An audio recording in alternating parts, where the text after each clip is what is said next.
I always agree. Zonal marking, you're giving the attacking team the advantage because they have the few yards advantage, where if you're man marking, the maximum a defender should be given them is the arm's length.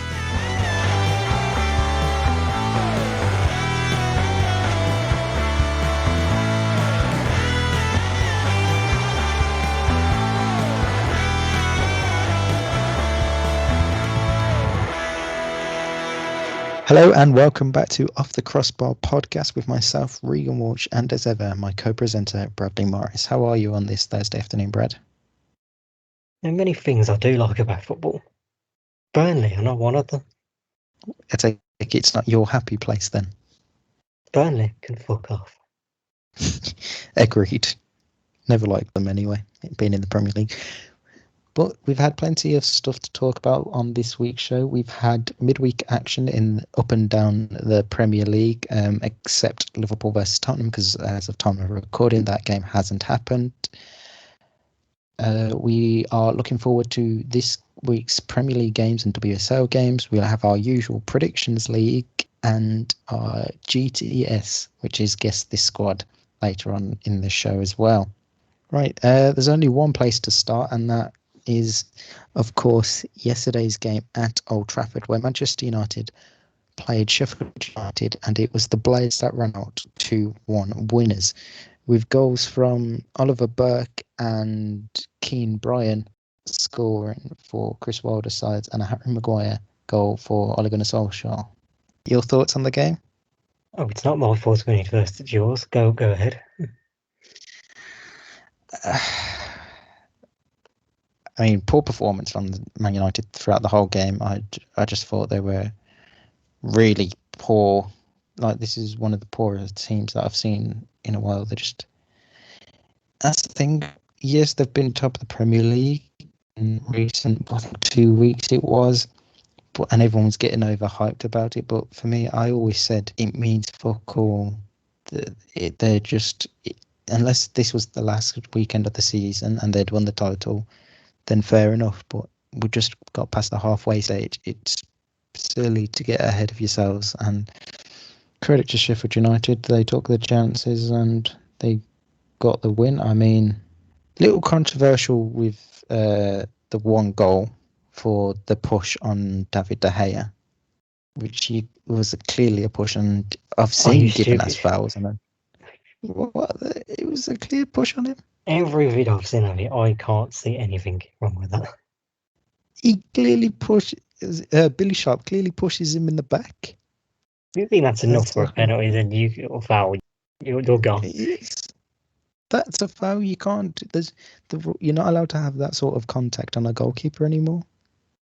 It's a foul. And then there was one a little later on where Harry Maguire was blown for a foul a little later on. Oh, was it later on or earlier on? I can't think. I remember on the Aaron Ramsdale, and that was a lot less of a foul than Billy Sharp's push on David De Gea, and that was given. So it was like, how can you give one but not the other when there was more in the Billy Sharp one than there was in Harry Maguire's case? But United, they will know, disappointed, got to get back on the feet and go again and perform a lot better than that if they want to be serious title challengers, because performances like that aren't going to win you titles anytime soon. It's just going to be too inconsistent, and once again they're going to be just struggling, not making an actual title challenge and leaving it to Manchester City to run away with the league. You want more reaction then? Yes. It was something along the lines of this.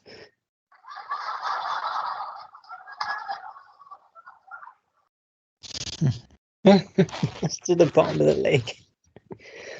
Oh, that's the United we missed.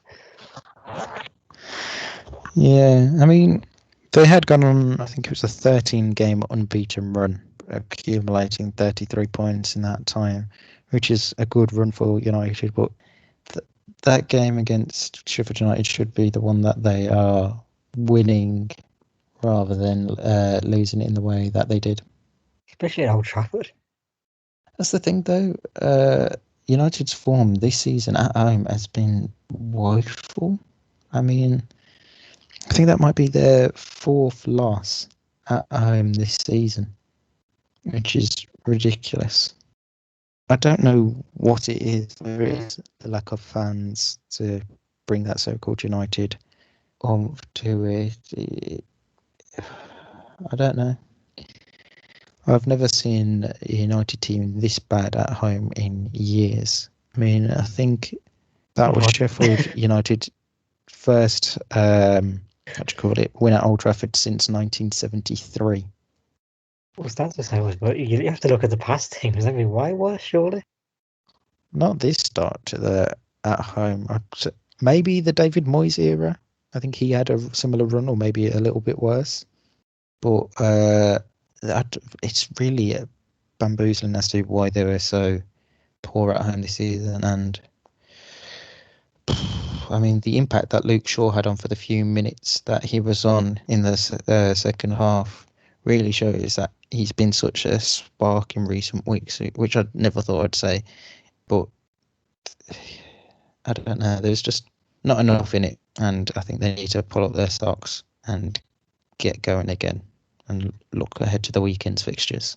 Says a lot when Luke Shaw's become your best defender. Although I will have no hate towards my Axel. Yes, well, we'll get on to that now. Axel Tuanzebe and Anthony Marshall have been the victims of racial abuse on social media after the game last night, and it was absolutely disgraceful to see. Just that thing still happening in 2021. Like, there's just no place for it in football whatsoever. I mean, yes, the player's going to have a bad game. Everyone's going to have a bad game, but to do that is just, there's no need for it at all. Axel should come back to a place where he's respected. Yeah, there's no chance of him going back to Aston anytime soon. We'll love him and appreciate him. It's just silly that this thing is happening in 2021. Like, there's just no need for it. Yes, you can slander a player for having a bad game, but obviously keep it within respectable reasons. There's just no need to go around calling him the N-word or putting monkey emojis or calling him a monkey at all. There's just no need for it for any player in football, not just Axel Tuanzebe, any player in any job with what they're doing. There's just no need for it in this day and age, especially if you're supposed to be a supporter of a club. That doesn't symbolise. I mean, that doesn't symbolise being a supporter if you're hurling that sort of abuse at a player. Right, elsewhere in the Premier League this week, Thomas Tuchel took charge of the touchline at Stamford Bridge for the first time yesterday as Chelsea played Wolverhampton Wanderers in a game that finished 0-0. Solid result for Wolves there. I mean, they didn't really do much in terms of the attack in front themselves, but they managed to be defensively solid at the back to deny Chelsea scoring under the first time under Thomas Tuchel. What are your thoughts on Tuchel's first game? From what I saw, there's still work to do. Obviously, it's going to take him a long time to implement what his vision will be. But he'll be sacked before then, of course, if he doesn't pick the results. Well, if it's anything to go by, Mason Mount's fucked. Yes. It's just weird lineup considering when they were off the ball, he was using Callum Hudson-Odoi as like a right wing back, which was very surprising to many Chelsea fans. I don't think anyone was expecting that, but I never had Tuchel down as a wing-backs manager. He was quite strange. I never saw Neymar left wing-back. No, I don't think you ever would. I mean, he did only have one training session in between the game and his appointment, so it's obviously going to take them time to get used to his system. But it definitely looks like it could be an interesting time at Stamford Bridge to see how he gets them playing in the next few weeks. Like I said, solid result for Nuno Espirito Santo's side. It's the type of result they needed, considering their slump of form recently in the league. The other game, obviously, was your Aston Villa losing 3-2 to Burnley. Burnley's goal scorers were Chris Wood, Dwight McNeil, and Ben Mee. And the goal scorers were Aston Villa, Ollie Watkins, and Jack Grealish. What are your thoughts on the game? Jesus. Like, the injury was very harsh on Burnley. We went to Turf Moor and we were Burnley. We were pretty poor in that second half. They were the worst we've been all season. Yeah, I would say it's definitely up there. But the first half, we were unreal. It was like the football we were doing. Just champagne levels. Jack Grealish was putting in another masterclass that he's now used to. And the goals we conceded were just shocking quality. Like, the first one was bad. Yeah. Bloody zonal marking. The worst thing in football. I always agree.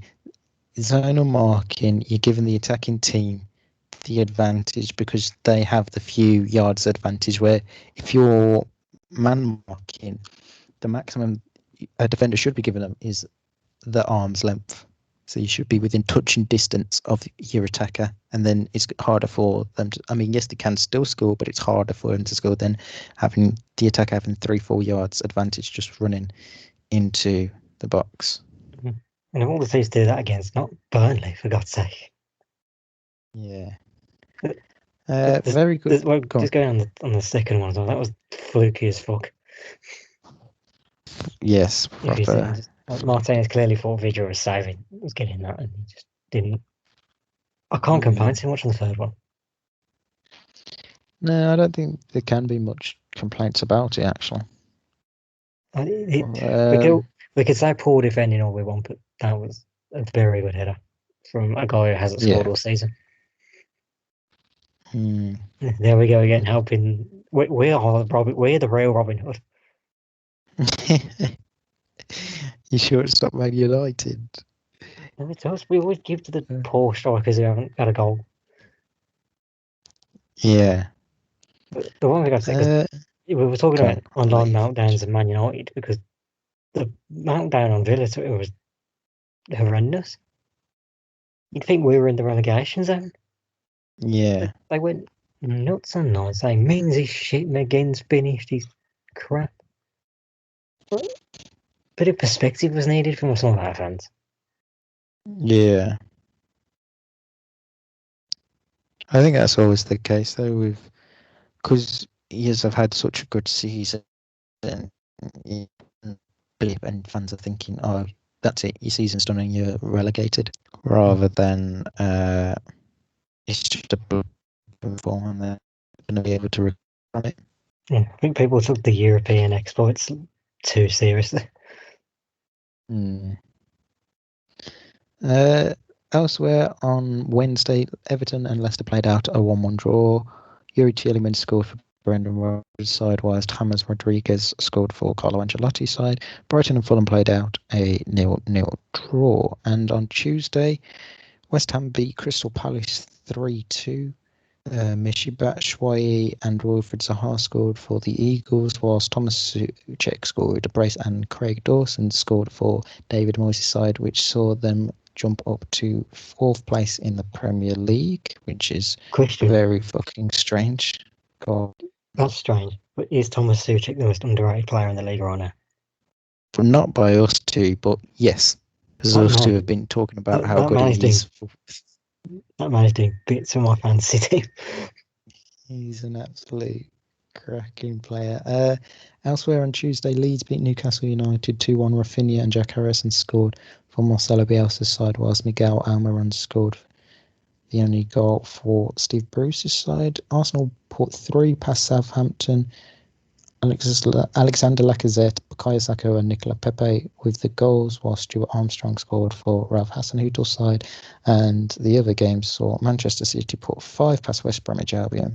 Ilkay Gundogan scoring a brace, Riyad Mahrez, João Cancelo and Raheem Sterling securing the 3 points for Pep Guardiola's side, which sees them leapfrog Manchester United and head at the top of the table with a game in hand over the Red Devils. City are looking a real It's like King Eowyn said in Lord of the Rings. So it begins. Yeah, they're just going to go on a run now. I don't see them losing it. Yeah, they're just. I mean, it was only a few weeks ago we was talking about how. Well, it seems like it was only a few weeks ago how poor they were being and how delayed they were to the season compared to Liverpool, Man United, Leicester, and they've just turned it around like that. And within a matter of moments, they're top of the league, and I think it's good. They've gone 8 or 9 unbeaten now in the league, if I'm correct. Probably more, but it's close. And they got their weak start out of the way, like early on. Yeah. Whereas the other teams seem to start on that now, and they're just consistent. Trouble for Allardyce. He's going to need all the help. And I don't know. They've got a new striker coming in. Positive new strikers. So we'll jump onto some transfer news now before we look ahead to the weekend's games. Aston Villa signing of Morgan Sanson. I know you called him Kenny Sanson. I don't know why. Morgan Sanson from Marseille for. How did you get Kenny Sanson? Million. I don't know. Morgan Sanson from Marseille on a 4.5-year deal for a reported fee of £14 million. West Brom are said to be close to signing Mbaye Diagne on loan from Galatasaray with the views for a permanent move. They've also been linked with Oche Yuxlu of Celta Vigo, again, similar deal, loan with the option to buy. Jesse Lingard is said to be close to joining West Ham United on loan for the remainder of the season from Manchester United. Question on that one. Yeah. Is that the right move for him? I think it gets him playing time. I don't think it even does. Do you think he starts in that team? I don't think currently he does. Well, No I mean... chance. He just about makes the bench, probably. I think him and Bowen will be very interchangeable, I think. No. Bowen all day. Interesting to see what happens if that does come through. The only thing that's meant to be holding that up at the minute, though, is the waiting for West Ham to turn side Ben Reimer's deal from Brentford into a permanent one, because Premier League clubs aren't allowed to have more than one player on loan from a fellow English league team. You can have multiple players in on loan, but they can't have more than one player from the English leagues in on loan in the Premier League, whilst lower league clubs can. What, it was just same clubs? No. So you can't have one loan player from, say, Chelsea and then another one from Man Utd. Pretty sure that's the rule. It's a bit messed up, that one. Yeah, but it only happens to Premier League teams. Championship teams can, and below, That's but probably Premier why League I've teams never... can't. Never know that. Yeah. Elsewhere in the world of transfer news, according to Fabrizio Romano, this is in the last few minutes, Inter Milan and Roma are considering a possible swap deal between Alexis Sanchez and Edin Dzeko. Nothing advanced or at this minute, but the two clubs are in direct contact, which would be a shocking deal if I ever saw that. So the next Milan derby is going to be Zlatan and Mandzukic versus Lukaku and Dzeko. Mm-hmm. Great tag match, that. Yeah. If any of it to go by what happened in midweek, I'd pay for that. Definitely. Joshua Zirkzee, who's been linked with a move to Everton, is set to join Italian side Parma on loan with an option to buy from Bayern Munich. That is set to go through in the next few days as well. It's quite a quiet transfer window as we edge towards the final few days now. Closes on Monday. Always tough. Sky were just begging for Lionel Messi to forward over his fit. I mean, you're just hoping for anything decent. I mean, there's been 4 permanent transfers in the Premier League this window, so it's been a very quiet one. I'm not wrong, ours is the most expensive. Yes, I do believe Sanson is the most expensive signing. Get us. It is also today, as of recording, deadline day in the women's Premier League and Championship for deals for players to be bought from the Premier League or Championship. That closes at 5 p.m. and to buy players from Europe or anywhere else in the world, it is midnight. The only bit of recent news was yesterday that Alicia Lehmann has left West Ham United to join Everton on loan for the remainder of the season. I'm not expecting many deals to go through there, but obviously you never know in the world of women's football or football transfers anyway. Definitely want to keep an eye out on to see if anything does happen. But like we said, men's football will keep you updated if anything does happen as well between now and 11 o'clock on Monday. It is 11 o'clock, it closes on Monday, isn't it? You know more than me on that one. I actually have no idea. I think it's 11 o'clock. Right. So we've got a full fixture list of Premier League games to look forward to this weekend, as far as I'm aware. And it starts on Saturday afternoon as Everton welcome Newcastle to Goodison Park. That's followed by West Brom Fulham at 3, Man Utd-Sheff Utd, Crystal Palace Wolves at 3 o'clock. Then at 5:30, Mikel Arteta's Arsenal welcome Ole Gunnar Solskjaer's Manchester United to the Emirates Stadium, and Ralph Hasenhüttl Southampton against Dean Smith's Aston Villa round off this weekend's Saturday's fixtures. And then on Sunday, Chelsea welcome Burnley to Stamford Bridge at midday. That's followed by Leicester versus Leeds at 2 o'clock, West Ham versus Liverpool at 4:30, and Brighton versus Tottenham to round off the weekend at 7:15. Obviously, most interesting one or standout one is Man United Arsenal at 5:30 on Saturday. I mean, I don't know how that game's going to go. I really don't. It's one of them where United could come back and absolutely destroy Arsenal, or it'll be a close game and then someone nicks it late on. You did owe them a receipt for the last one, which was 1-0 back in late November or early December. I can't remember now. They beat you at their lowest. Yes. But it should be a good game, hopefully. So Sky don't hype it up too much. Elsewhere, I think another standout. Yeah, another standout game probably be Leeds at 2 o'clock. Brendan Rodgers versus Marcelo Bielsa's side. Tactically, I think this could be a very good game, but I think Brendan Rodgers, even without Jamie Vardy, are going to be the favourites going into this game.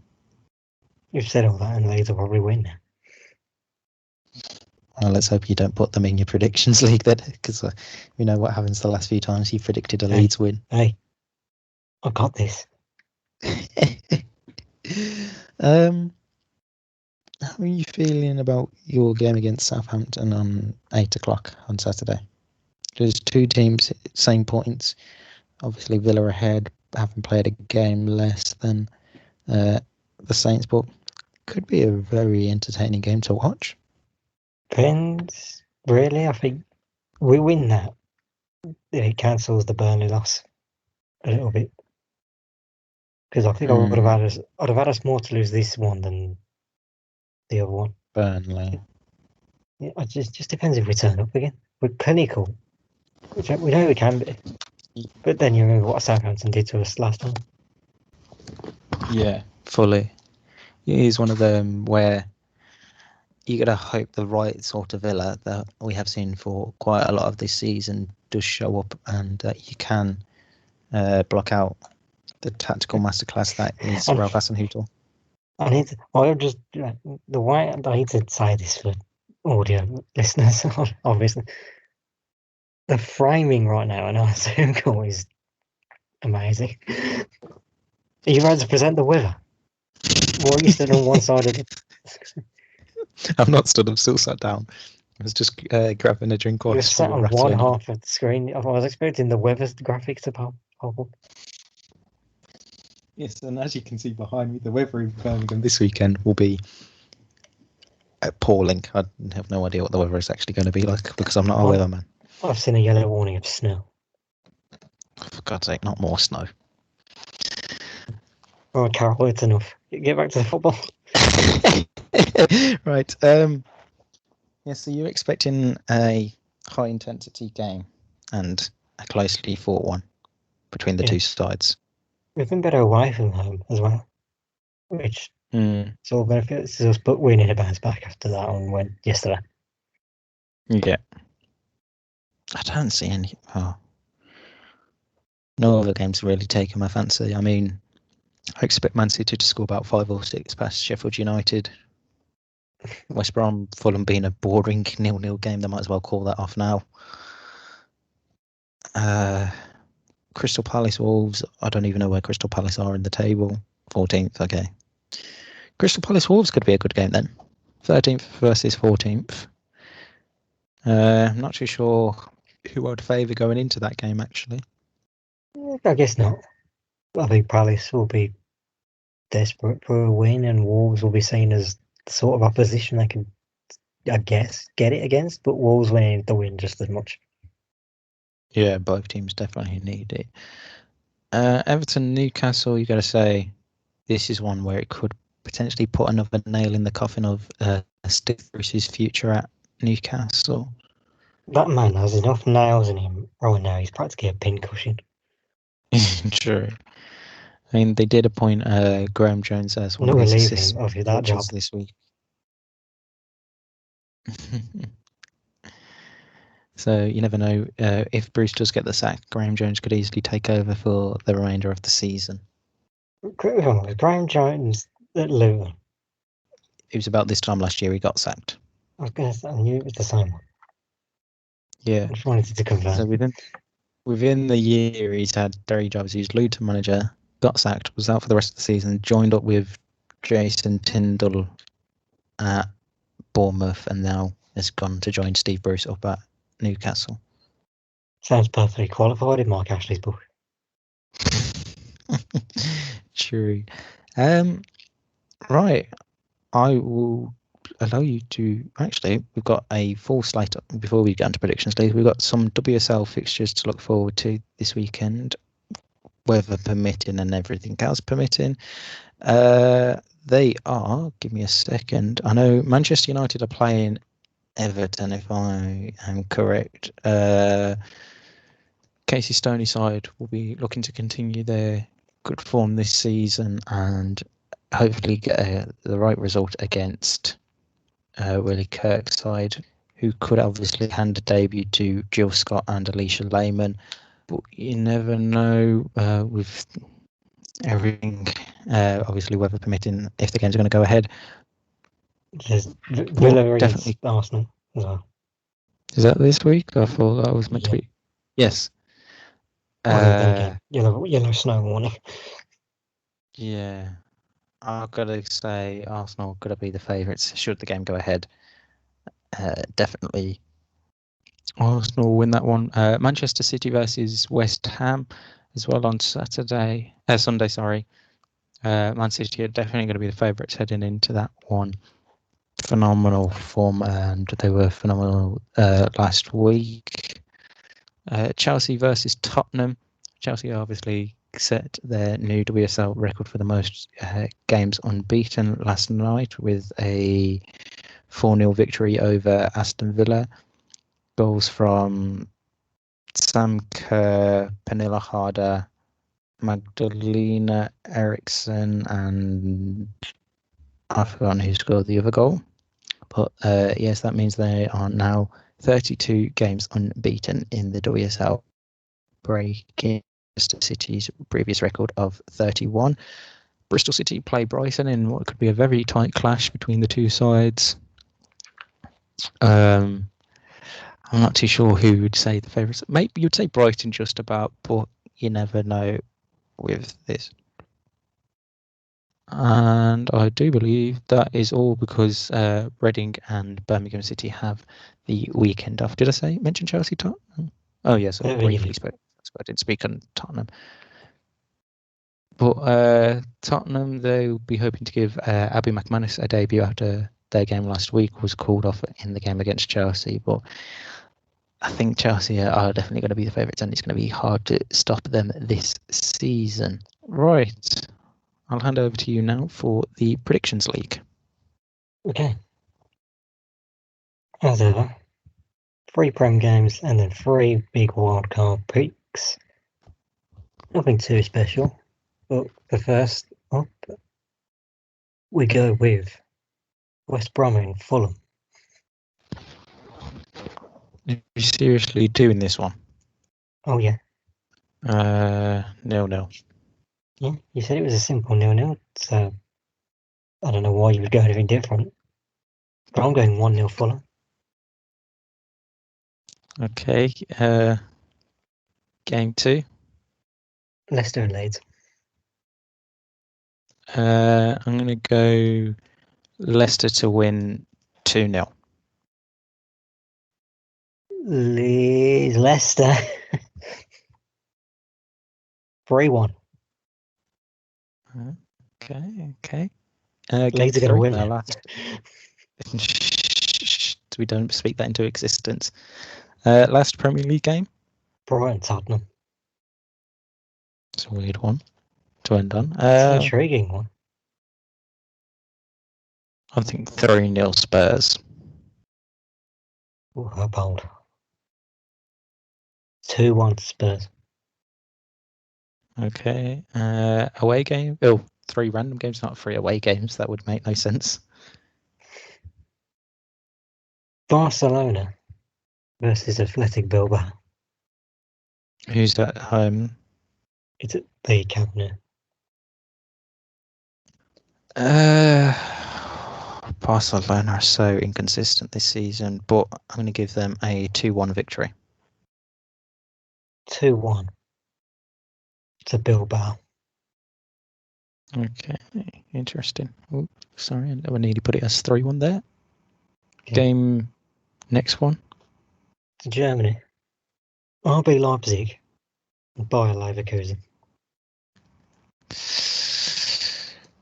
Oh, God. Oh, I'm going to go with an absolute Desmond here. 2-2. 1-1. Okay. Final game. Now this weekend, for you South American football fans, is the Copa Libertadores final between Palmeiras and Santos. I want to go with Palmeiras to win 2-1. Well, I'm going to go with the black and white boys of Santos. What was that face you pulled at me? Doesn't matter. I'm going to go 2-0 Santos. Just a reminder that heading into this weekend's fixtures, you're on 48 points and I am well ahead on 70 points. So let's hope we can finish January on a strong point after a good showing from myself last week. Right. It's now on to GTS, also known as Guess the Squad. So this is where we both have a game from history and we ask the other player, can they name any of the starting, or how many of the starting 11 can they name from that day? I need a catchy jingle for this, don't I? Yes. Last time out, Bradley gave me a Barcelona squad that beat Manchester United in the 2011 Champions League final, was that? I gave you the greatest team of our era. And I gave you the Aston Villa team of 2003 or 2 against One of the Birmingham City. darkest days in history. Yes. So as I went second this last week, I'm going to go first and then you'll go afterwards. So what game have you given for me? Hang on, thank you. Because you got to ask, I've got to answer your one first. No, because didn't I answer? No, I answered Second last time. Well, that's my bad then. So my game for you is a Premier League match that happened all the way back in 2009. We're in April. It was a Sunday, the 5th of April, sir. Yeah, we ain't got the same game, have we? And it was between our two teams, Manchester probably. United Oh, I realised what you've gone and with. Aston Villa. You're a nice Man one. United, Aston Villa. Can you name me the Aston Villa team? Okay. I We can haven't name one got of for the those same Man game. U bastards. We didn't go for the same game, did we? No, we definitely didn't. Same season, but we did. We're not the same game. I can name. I'm trying to pick how many you'd be able to name of my pick as well. I'll go 7. Okay. Yeah, so number 1, Ashley Young. Yep, Ashley Young is in there. Gabby Ogbonnell. Yep, Ogbanlaw's there. I want to say John Carew. Yep, that's 3. Petrov. Yep, that's 4. Milner. Who's that? James Milner. Milner, did you say? Yeah, 5. 2 more. Gaza. Gareth Barry. Yep, that's 6. One more then. Defender. Curtis Davies. Yeah, that's 7. I'm Go going on. the whole team. Go on, see if you can go for the whole team then. Is that not the other defender? Nope. He isn't. Oh. Right back is Habib Bey. Nope. I know what. Wilfred Bowman, surely. No. Oh, Christ. Zach Knight was on the bench, by the way. Yeah, that wouldn't count then. Scott Carson, the goalie. No. Christ, I could think I went with 7 then. What Do have you I want me to missed? tell you? Is there an obvious one that I missed? So the goalkeeper was Brad Friedel. Didn't think he'd signed for us at that point, to be honest. Luke Young. Christ, I keep Carlos thinking they signed Cuellar. afterwards. Carlos Cuellar. And Nicky Shorey. Nicky Shaw. I keep thinking Nicky Shaw is the go-to Martin O'Neill left back. I need to keep remembering that. Yes, and then the subs, he only made the one sub that came on that day, and that was Nigel Ria-Coker. And the other subs were Brad Guzan, Nathan D'Alfonso, Zach Knight, Salifu, Gardner, I don't know which one to say there, and Mark Probably Albrighton. Gary. Yeah, Might be. probably would have been. If it was the end of the season, it would have been Gary. I don't think Craig was with us at that point. He'd gone full blue nose at that point. Yes. He was the Man United goal scorer. That ruined it all for you. I believe Ronaldo scored one. I know he scored the winner. That's forever burned in my memory because he didn't do anything. Ronaldo scored 2 that game. I know who scored the third one. It was Federico Macheda. Yep. I'd have 17 years I'd have old. been more acceptive of it if he went on to actually become an unreal player. He didn't. He never did anything after that. No, he didn't. I mean, I fully remember my reaction when I saw that goal going. I was just ecstatic. I mean, I was literally like what Ryan Giggs was when he celebrated it. You took your shirt off and unveiled a hairy chest at your age. Yes. He's currently Federico Macheda. So in the time he got Man United, he made 19 appearances, scoring another 3 times. And then I had loan spells at Sampdoria, QPR, Stuttgart, 2 spells at Doncaster, 1 at Birmingham, then joined Cardiff permanently, had a loan at Nottingham Forest, then left Cardiff to join Novara in the Italian league, Italian B, Serie A, or Serie B should I say, and now he's at Panathinaikos. Oh, could have been. Yep. Right. So your one. You need to name me 7 No, 8 to win. Well, we get at least 7 then. Mm-hmm. Draws aren't allowed in this game, you know. Yeah, but how would we decide who wins? We don't have a draw. Oh, well, we just have to accept it then, don't we? Mm-hmm. So, go back to 2008. This isn't Man U, by the way. Okay. 29th October 2008 at the Emirates Stadium. Is this the 4-4 It is the against 4-4 Newcastle? between Arsenal and Tottenham Hotspur. Oh, Tottenham Hotspur. So that was Name Danny me. Rose's debut when he scored that thunderbolt of a No, it goal. wasn't. Wasn't that one? Was it not that? Was it That that was one?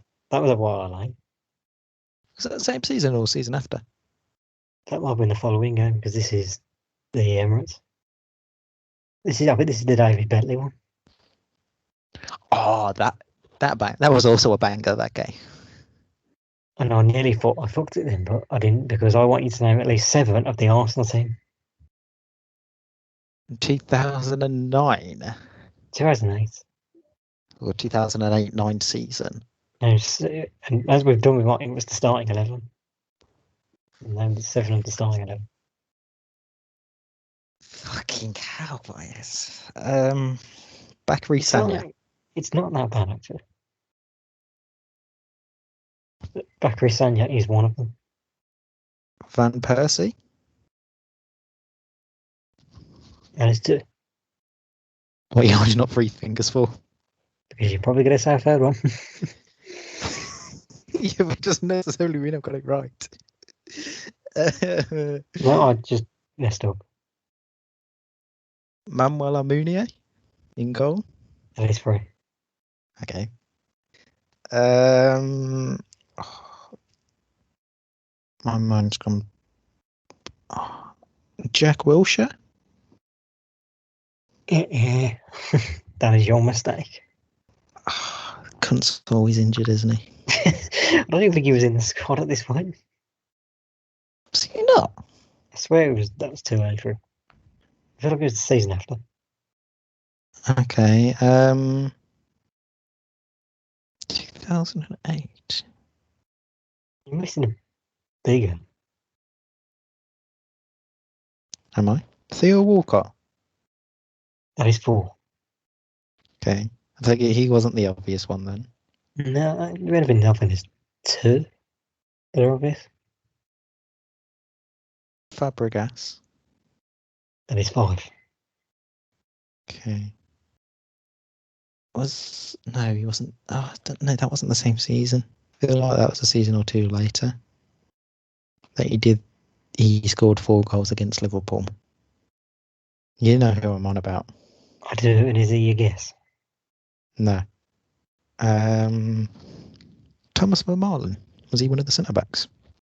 Is that your final guess? Yeah.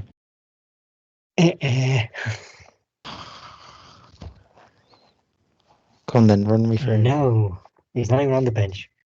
So, full 11. Almunia, you said. Bakary Sanya, you said. Yeah. Yep. You forgot the famous number 10. Who was Arsenal's number 10 then? In centre back, William Gallas. William Gallas was still at Arsenal then. Yeah, number 10. Everyone remembers Gallas because he had number 10. Yeah, but I didn't think he was still at Arsenal or in the squad then. Well, he'll kick himself for his partner because his partner was Mikel Silvestre. That was the season we sold him to Arsenal as well, from Man United. You forgot the left back, Gael Clichy. Gael Clichy, not Gael. Gael. Gael, I don't know. Right. Set midfield, Fabregas. You said Wait, so Walcott. their whole defence there was French. Sanya, Yep.